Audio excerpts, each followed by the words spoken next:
আসসালামু আলাইকুম। এমপিওভুক্ত শিক্ষক কর্মচারীদের বদলি কবে থেকে শুরু জানালো মাউসি।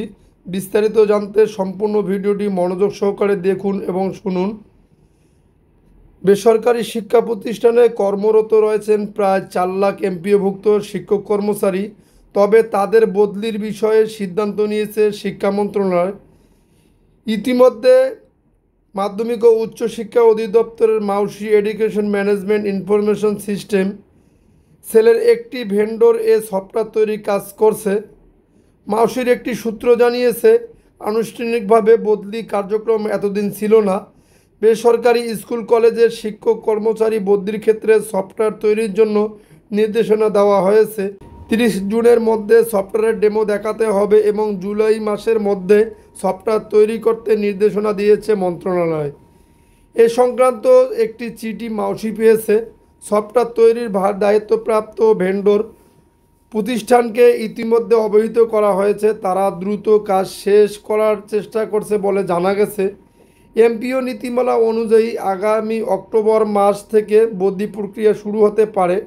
সেপ্টেম্বর মাস থেকে বিজ্ঞপ্তি প্রকাশ করে অক্টোবর মাস জুড়ে বদলি আবেদন গ্রহণ শেষ করা হবে এবং নভেম্বর মাস থেকে শিক্ষকরা বদলি হতে পারবেন।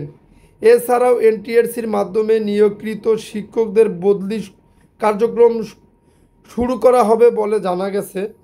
নাম প্রকাশে অনিচ্ছুক একজন বলেন, আনুষ্ঠানিক বদলি কার্যক্রম না থাকায় যখন একজন শিক্ষক এক স্কুল বা কলেজ থেকে অন্য স্কুল বা কলেজে বদলি হন তখন তার বেতন বন্ধ থাকে।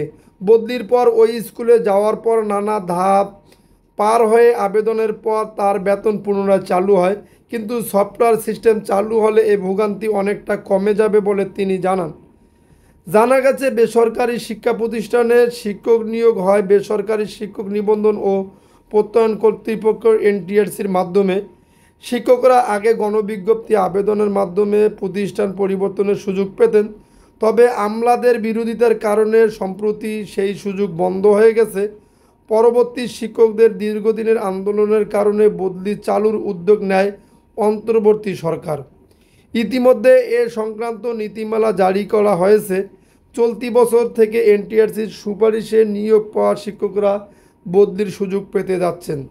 যদি আপনাদের ভিডিওটি ভালো লেগে থাকে তাহলে অবশ্যই আমাদের চ্যানেলটি সাবস্ক্রাইব করে পাশে থাকা বেল বাটনটি অন করে রাখবেন পরবর্তী ভিডিওর জন্য।